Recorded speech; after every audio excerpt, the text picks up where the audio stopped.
Today is March 30th. Well, technically March 29th, 2025. March 30th is in the morning.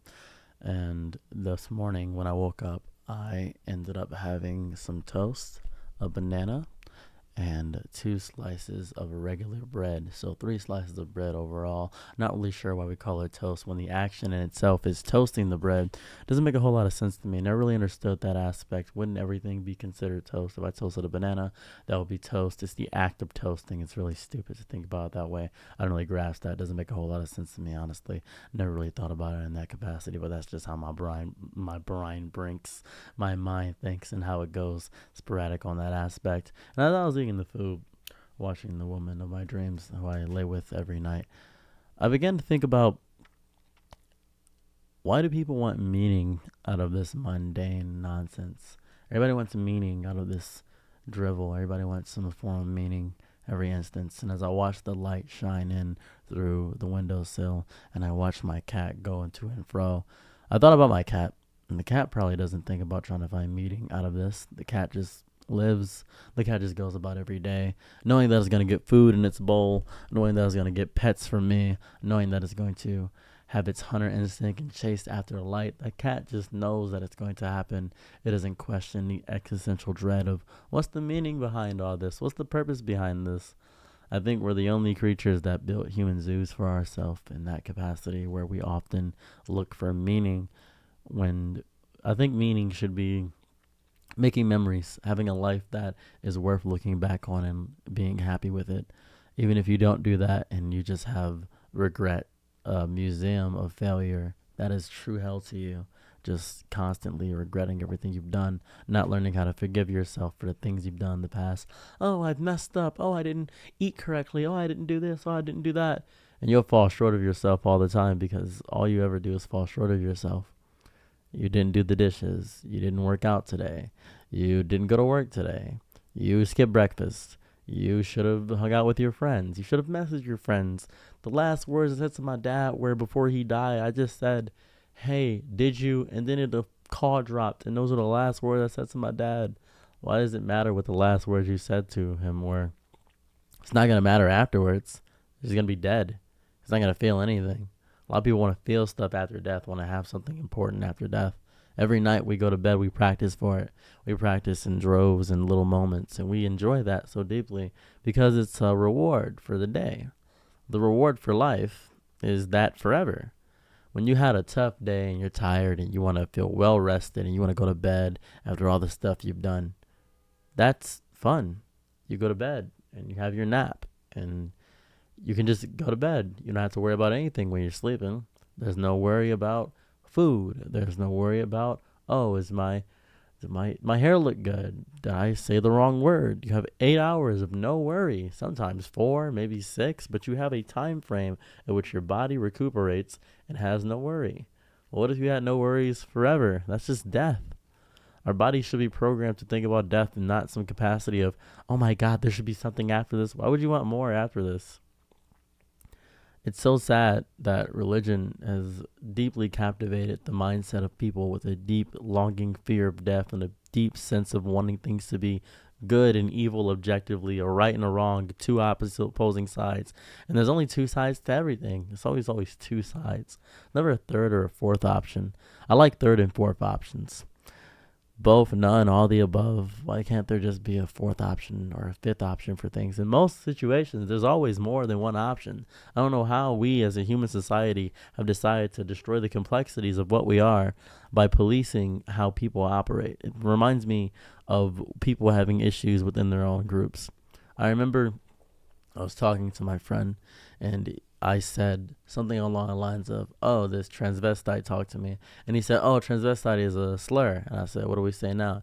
He said, just this trans person. I said, okay, this trans person was talking to me. But the energy shifted throughout the entire thing because I didn't know. And they were already angry at me for me using the term transvestite. And I said, I didn't know that was an offensive term. And he said, well, you should have known. You have the internet. You should have researched. I really don't want to hang out with you today. I'm sorry. And they left. And I said, okay. Then they blocked me. And people will say, well, that person was obviously mentally unstable. But that's most people. That's a lot of people I hang around. At least the vocal minority, if they're vocal, they're very vocal about it. And there's a lot of people that think you should know. You should just not have to guess or wager a guess about how things should operate. That's people. And it happens a lot because people are stuck in their online echo chambers. And a lot of people aren't even mentally ill. They're just stuck in their online echo chambers over and over again, hearing the same thing regurgitated, and they believe it. They delve into their delusions.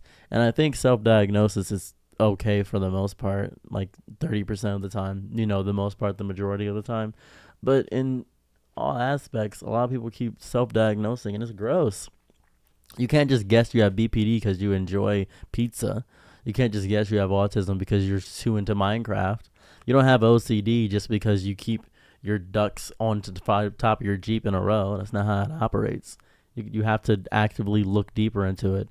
And also, saying you have the symptom, saying you have what it is, you don't try to fix it or work with it or deal with it or figure out coping mechanisms. You just expect the world to deal with your trauma, change the world so you don't have to change yourself. It's so stupid. I feel like we're never going to grow as a society, and there's no enemy that we could create to destroy us all either. It's going to be humans.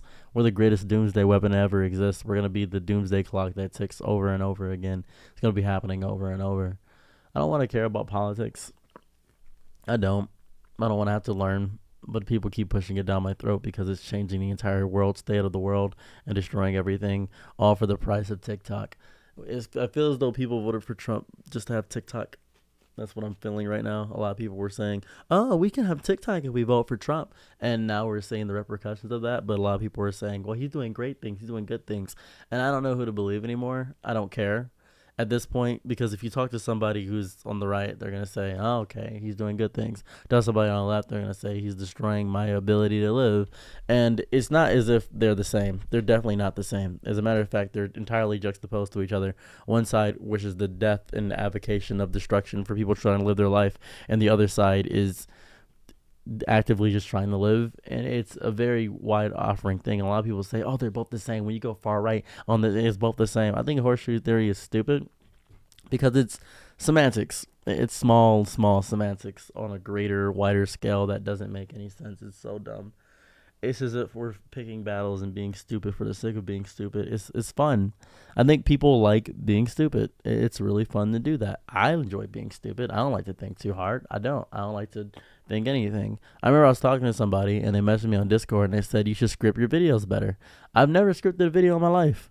I've never written down a script for anything. I've never written out bullet points or talking points or anything. I've never done that ever, not once. And I told them that and they said, well, prove it. I said, prove it? How the hell would I prove it? And they said, okay, well, I'll give you a topic and you just riff a video. I said 100%. And I made a 15-minute video on a Discord call and he said, oh, you really just talk.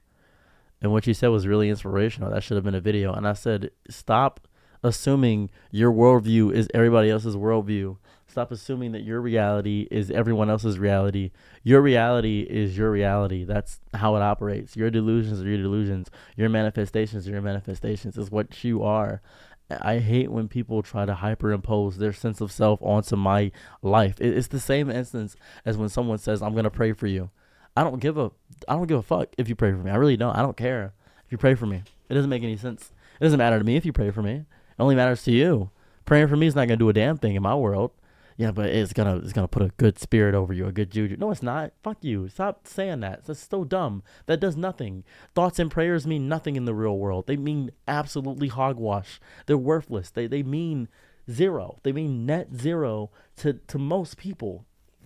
Because people want real results. People want something tangible they can touch. They can say they enjoy the good sentiment or the good morality of whatever it is, but they want things they can physically touch. They want things they can physically feel. So many people's issues will be solved with maybe $10,000. I kid you not. So many people's issues will be solved immediately. So many people would actively enjoy a large sum of money right now. But some people say, you don't need money, you need God. You don't need money, you need this, you need that. You need to hit the gym, you need that.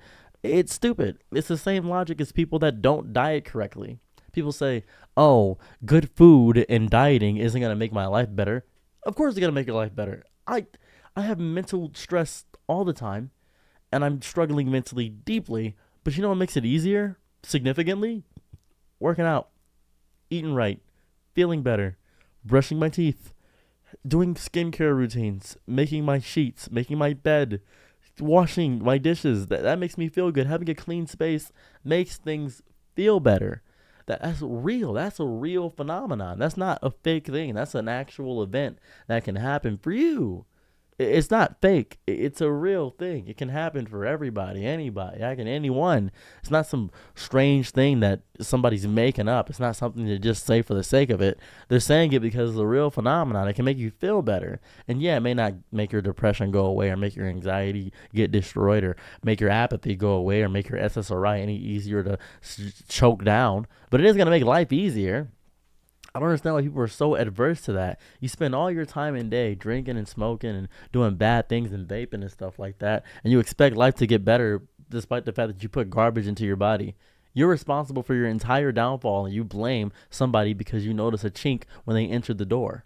You notice something wrong with the flooring when they put their shoes inside of the temple you built.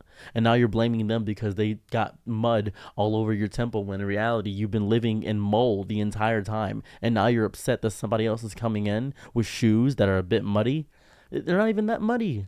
They're just looking around noticing the mold. And you've been living in the mold so long, you have mold poisoning, and you're confused why your temple, the temple that your body that you built, is disgusting and frail and fragile and weak. And now you're just angry at everything and every single thing. And it's not left or right. The right also has this big issue where they feel like, oh, they're getting eliminated. Oh, the white male is getting destroyed. It's this whole thing. I might one day make a video called The White Dilemma or something. I don't know. It's a whole thing where a lot of white people are just saying, because back in the day, a lot of white people, they were powerful. It was just power. They had power, and they don't have power anymore. If they feel like they don't have power at the very least. But back in the day, they had so much power. They could do it with anything. They ruled the world. White people were the strongest, the greatest, the most powerful. They controlled the stock market. They controlled everything. To be white in America, to be able to have a nuclear family was the strongest thing you could possibly do. To return from war, to fight in war, to die in war, to be a powerful member, to be able to make change physically and memorably, to be able to do things, to not care about your mental health. But now we have more knowledge, and people are realizing that it wasn't all smoke and mirrors. The fantasy world that's built within the past, the nostalgic feeling of what you want back in the day, it doesn't exist. It's not real. It was just what the TV showed. And people are so quick to believe the TV, they fail to realize that in reality, that's not how the real world works.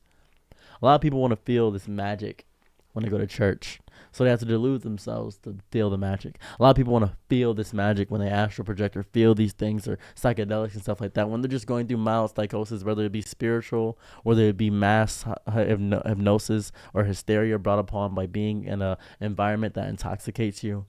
It's just being a person. It's just being influenced by others because we're social creatures. We react based on what we see. That's what we are. It's real. It's mass hysteria, and sometimes you have to delude yourself to make yourself feel better. I remember when I had cancer, and the doctor told me that I wasn't going to make it. He said, oh, man, this is not looking good. I heard him speaking about it. He didn't tell me directly, but I heard him speaking about it. And I convinced myself that I was going to make it. I told myself I was going to.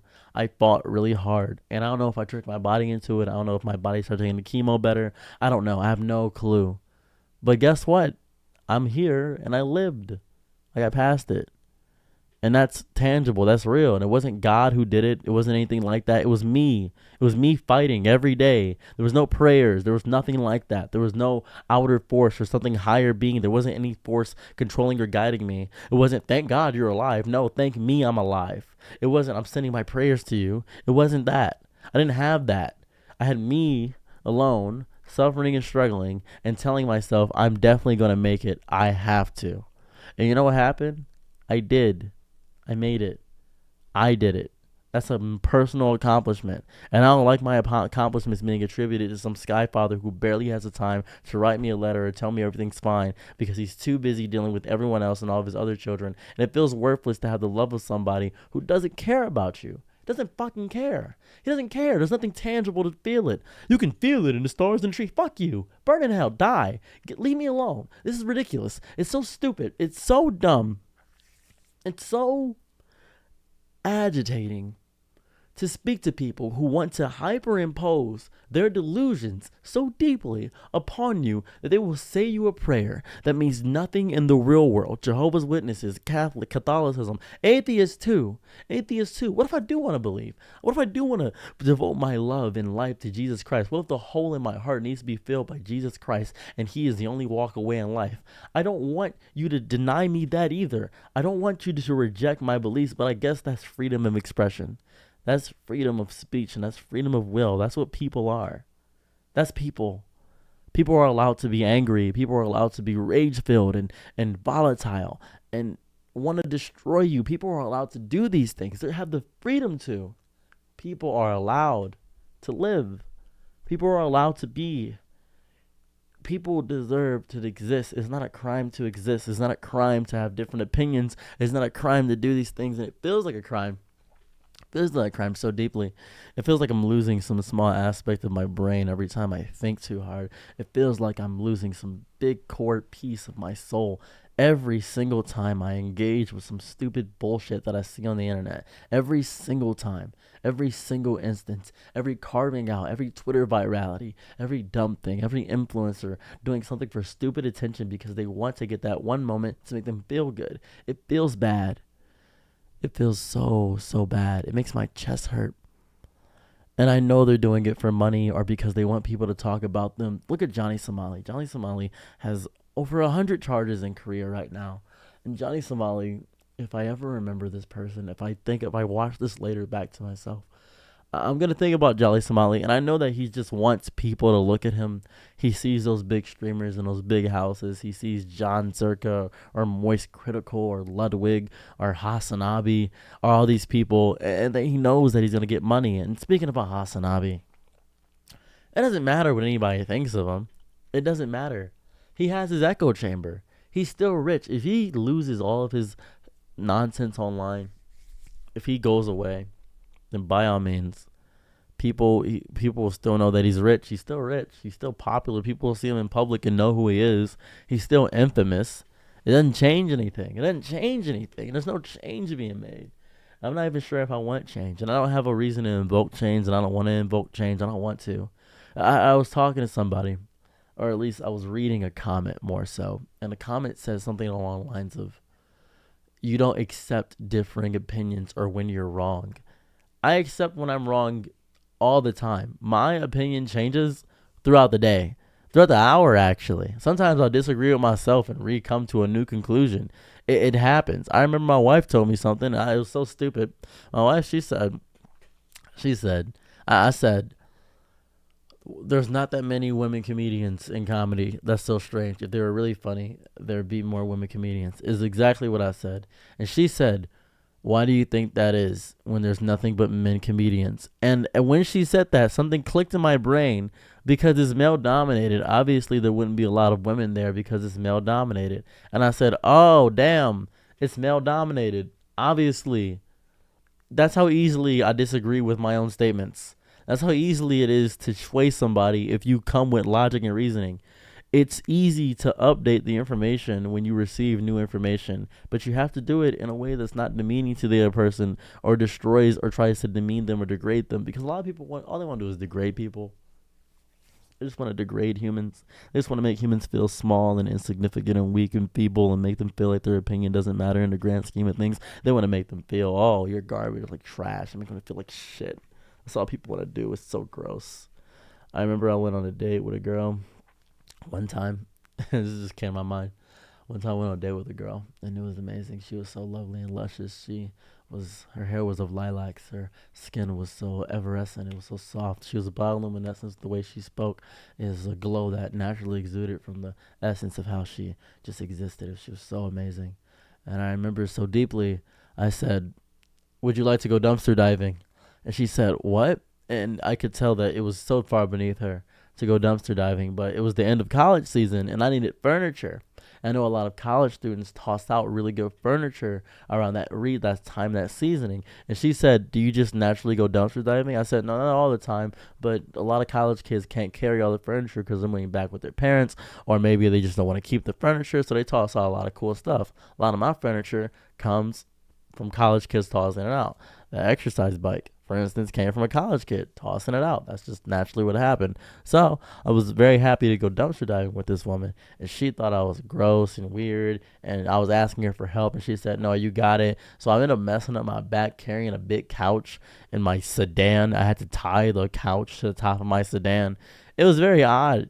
And I went in there, and a guy, thankfully a college student, helped me get in there, and I was able to take a bunch of toilet paper, and I stole like 80 rolls of toilet paper, and she was just disgusted by everything. The soft warmness of her smile became just daggers to me. Her voice became harsher, and her tone became more volatile, and she started to berate me, and I could tell this was the last encounter we were ever going to have.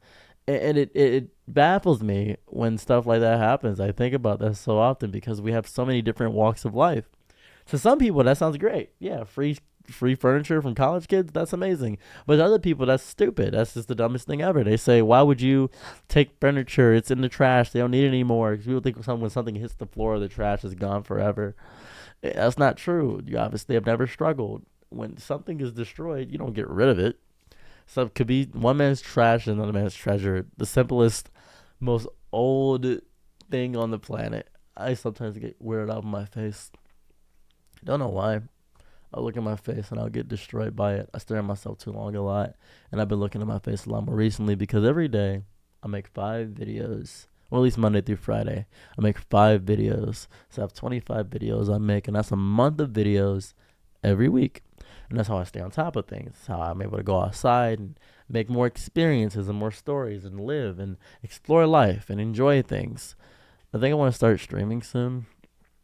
I get tired when I stream because a lot of people ask me a bunch of dumb questions. I don't know why that is. I don't know why people ask me so many dumb questions.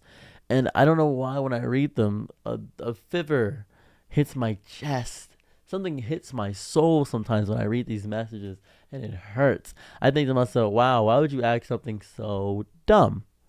But it's a genuine question. Or is somebody just trying to be a goof and chat and be funny when they're not really funny? They don't have social skills, and people are socially inept. And some people speak and it's naturally cringe. Some people speak and they have a weird way of speaking. Some people just are not here for the experience of existence, and that's okay too. Some people just want to make an impact or make me upset or make me laugh or make me smile, and that's fine too. I don't like people, but I love them, and it's such a mix. It's such a mix. It's the same philosophy as when I went to go live out in the forest. When I was younger, I went to go live out in the forest, and it sucked so much ass. It's the worst experience I ever had in my life. There was no electricity. I didn't have my phone. There was no indoor plumbing. There's bugs everywhere. It sucked ass. I didn't know anything about making fires or finding food for myself. And the furthest town was like 25 miles away, and I had to bike there. It sucked. I hated it so much. When I went to the store, because the store was so far out, the hot Cheetos were like $10. It was so stupid. I didn't have a secure way of making money either. I didn't. I had to rely on PayPal from my mom. It was so dumb. And she didn't send anything through PayPal, realistically. She sent me $72 in total out of the entire 3 months I was out there because she didn't know how to do it. And I made $72 last through 3 months. And it sucked so bad. It was like the worst experience I had ever had. I didn't have any skills or way to prepare or anything of that variety. I could have watched YouTube videos and maybe learn how to forage or things of that variety.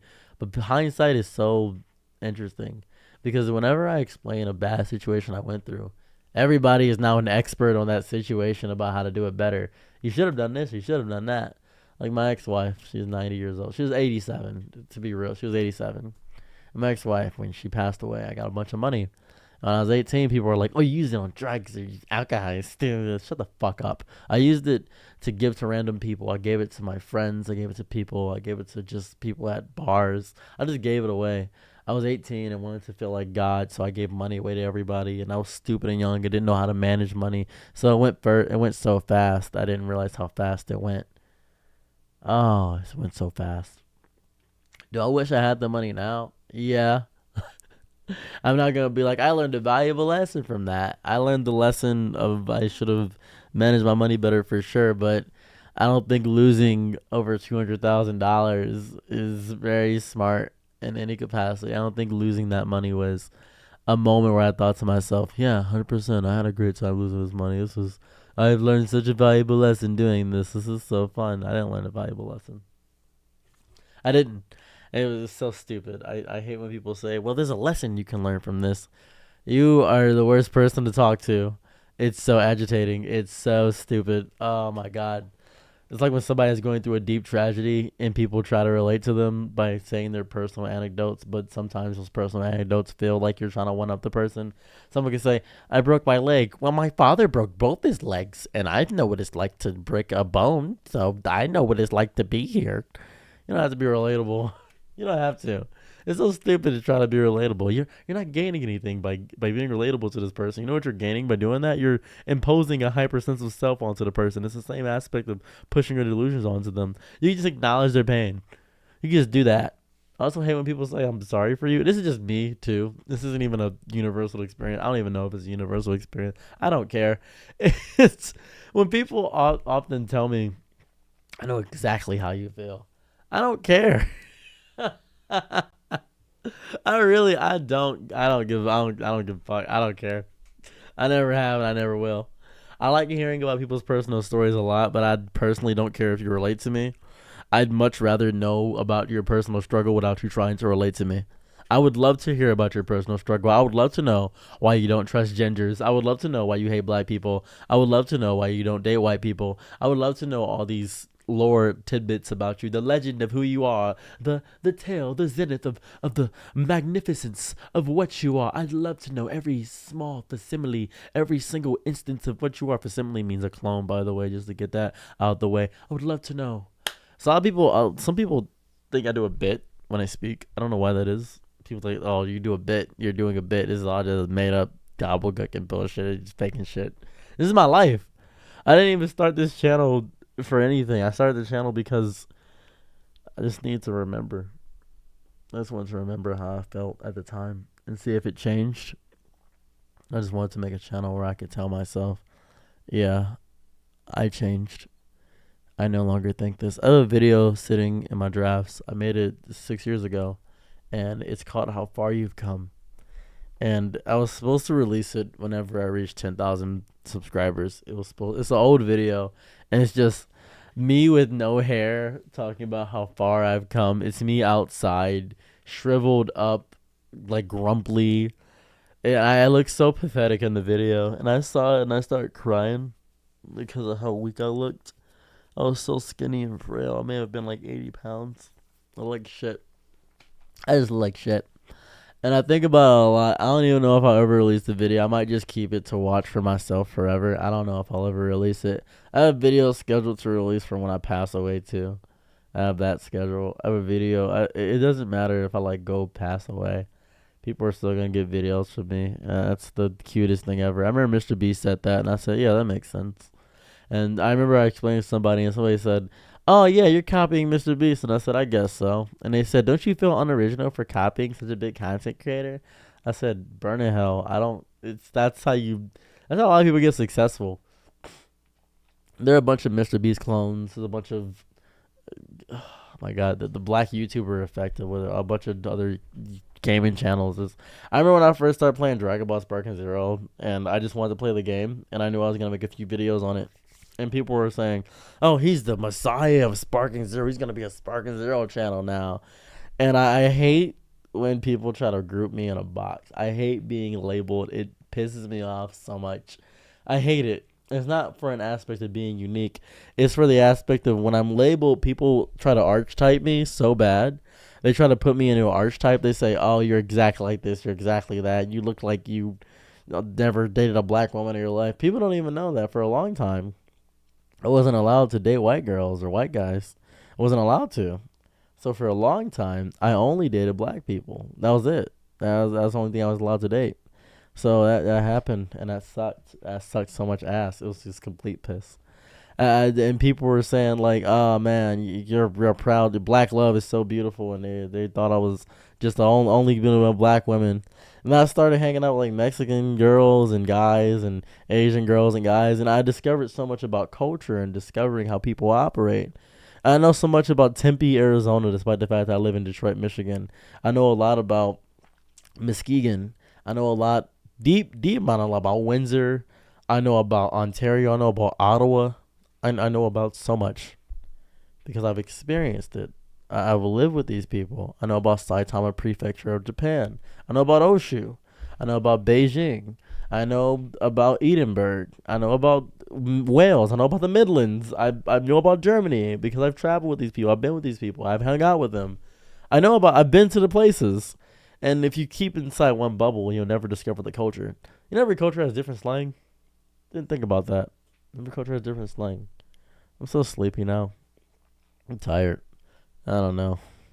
I don't know anymore.